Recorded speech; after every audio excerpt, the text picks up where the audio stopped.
We will do whatever it takes, even if it means smashing our pots and selling the iron to build our electronics industry.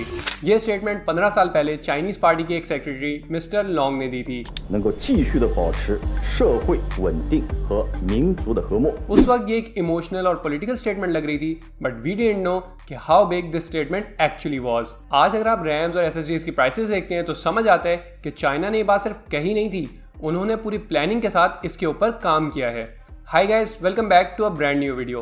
आज की video के अंदर हम बात करेंगे about Chinese influence on RAM and SSD markets. अब अगर आपने रिसेंटली रैम या एसएसडी बाय करने की कोशिश की है तो आपने देखा होगा कि रैम की प्राइसेस 3x या 4x हो गई हैं और एसएसडी की प्राइसेस भी आपको कॉन्टिन्यूसली दिन ब दिन ऊपर जाती नजर आ रही हैं।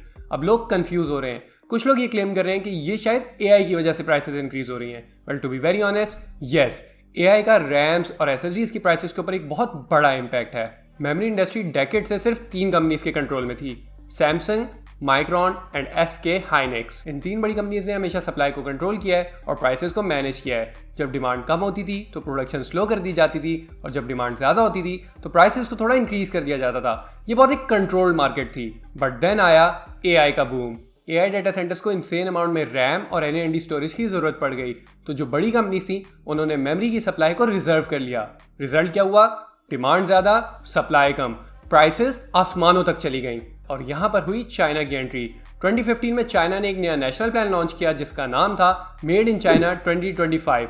इस प्लान का मेन मकसद था कि सेमीकंडक्टर्स और इलेक्ट्रॉनिक्स के अंदर फॉरेन डिपेंडेंस को कम करना। 2016 में 2 कंपनीज एस्टैब्लिश हुई, CXMT जो DRAM यानी कि रैम्स बनाती है और YMTC जो NAND यानी कि SSD स्टोरेज बनाती है। आज कुछ ही सालों में CXMT रैम की ग्लोबल मार्केट का 5% और YMTC SSDs की ग्लोबल मार्केट का 10% कैप्चर कर चुकी हैं। और सबसे शॉकिंग बात यह है कि CXMT की जो प्रोडक्शन कैपेसिटी है वो 2,70,000 वेफर्स अ मंथ पर पहुंच चुकी है। ये नंबर किसी भी नई कंपनी के लिए प्रोड्यूस करना इम्पॉसिबल होता है, लेकिन चाइना ने इसके ऊपर बिलियंस ऑफ डॉलर्स इन्वेस्ट किए हैं। लेकिन बात सिर्फ इन्वेस्टमेंट तक नहीं रही। रिपोर्ट्स के मुताबिक बहुत सारे सैमसंग के फॉर्मर एम्प्लॉयज को अरेस्ट किया गया जो DRAM टेक्नोलॉजी चाइनीज कंपनीज को लीक कर रहे थे। CXMT ने पेटेंट्स को एक्वायर किया, पुरानी मेमोरी कंपनीज के लाखों की तादाद के अंदर जो टेक्निकल डॉक्यूमेंट्स थे उनको परचेज किया और बड़ी से बड़ी कंपनी से इंजीनियर्स को हायर किया। यानी चाइना ने सिर्फ पैसा नहीं लगाया, उन्होंने अपने टेक्नोलॉजी गैप को एग्रेसिवली क्लोज किया है। आज के टाइम पर चाइना के टेक का लेवल बड़ी कंपनी से सिर्फ 3 साल पीछे है। अब एक सवाल ये आता है कि आखिर एआई को रैम और एसएसडी चाहिए क्यों? तो चलें इसको बहुत आसान अल्फाज में ब्रेक डाउन करते हैं। कंसिडर करें कि आप चैट जीपीटी यूज कर रहे हैं। जब आप कोई डाटा जनरेट करते हैं तो वो कहीं ना कहीं स्टोर हो रहा होता है, विच मीन्स कि उसको एसएसडी की जरूरत पड़ती है। जब भी आप उससे कोई क्वेरी पूछते हैं तो वो आपको इंस्टेंटली रिस्पॉन्ड करता है, विच मीन्स कि उसको ज़्यादा सारी रैम की भी ज़रूरत पड़ती है। जितना ज़्यादा एआई यूज़ होगा उतनी ज़्यादा मेमोरी की रिक्वायरमेंट बढ़ती जाएगी। इसलिए जितनी भी बड़ी बड़ी कंपनीज हैं उन्होंने अपनी मेमोरी की कैपेसिटी को रिजर्व करना स्टार्ट कर दिया है। और इसका सबसे बड़ा सेटबैक कंज्यूमर्स को फेस करना पड़ रहा है क्योंकि मार्केट के अंदर रैम्स और एसएसडी शॉर्ट होनी स्टार्ट हो गई हैं। अब यहाँ पर बात आती है मार्केट डंपिंग की, जो कि चाइना की एक बहुत फेमस स्ट्रैटेजी है। चाइना एक मार्केट के अंदर अपने प्रोडक्ट्स को इतनी कम प्राइस पर बेचना स्टार्ट कर देता है कि कोई और कंपेटिटर उस मार्केट में सर्वाइव ही नहीं कर पाता। और ये चीज़ चाइना ने पहली बार नहीं की, वो पहले बहुत बार यही स्ट्रैटेजी यूज़ कर चुके हैं। स्टील की मार्केट में, सोलर की मार्केट में और इवन लेदर की मार्केट में। चाइना इसलिए कर पाता है क्योंकि उनके पास कैपिटल बहुत ज़्यादा है। सीपेक जैसे बड़े बड़े प्रोजेक्ट्स इसी सरप्लस का रिजल्ट हैं। चाइना की स्ट्रैटेजी बहुत ही सिंपल है, पहले सस्ता बेचो, मार्केट को कैप्चर करो, अपने कंपेटिटर्स को बंद करवाओ या उनके मार्केट छोड़ के जाने का वेट करो और उसके बाद टोटल कंट्रोल हासिल करो। और यही सेम पैटर्न अब हमें मेमोरीज की इंडस्ट्री में भी नजर आ रहा है। अगर हम आज की प्रोग्रेस देखें तो YMTC ने वर्ल्ड की सबसे डेंस NAND डेवलप कर लिया है। इवन एप्पल जैसी बड़ी कंपनी ने भी इंटरेस्ट शो किया है उनकी NAND इस्तेमाल करने में। अगर हम CXMT की बात करें तो DDR5 के ऊपर काम करें बहुत हाई स्पीड्स के साथ। जो लोग पहले चाइनीज टेक्नोलॉजी को ट्रस्ट नहीं करते थे वही लोग अब इनके कमेंट्स में जाकर कह रहे हैं please save us from RAM prices.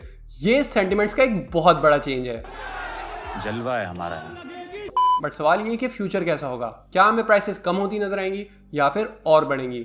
अगर हम आपको एक अपना एनालिसिस बताएं तो शॉर्ट टर्म के अंदर प्राइसेस और बढ़ेंगी और सप्लाई काफ़ी टाइट रहेगी, लेकिन लॉन्ग टर्म के अंदर चाइनीज मार्केट के अंदर अपना शेयर इंक्रीज करेंगे, कुछ नए कंपेटिटर्स मार्केट के अंदर एंटर हो सकते हैं और प्राइसेस आहिस्ता आहिस्ता स्टेबलाइज होना स्टार्ट हो जाएंगी।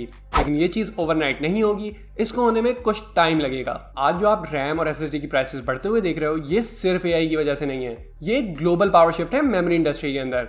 तीन कंपनीज का जो डेकेड पुराना कंट्रोल था वो आहिस्ता आहिस्ता टूट रहा है क्योंकि चाइना और एग्रेसिव होता जा रहा है और जिस भी मार्केट के अंदर चाइना एंटर हो जाए वो मार्केट कभी भी सेम नहीं रहती। नाउ वी रियली होप कि ये वीडियो आपको यूजफुल और इन्फॉर्मेशनल लगी होगी और रैम की मार्केट और एसएसडी की मार्केट के ऊपर चाइना का क्या इन्फ्लुएंस है वो आपको क्लियरली समझ आ गया होगा। And with that being said we will see you guys with a brand new video very soon. Till then, अल्लाह हाफिज।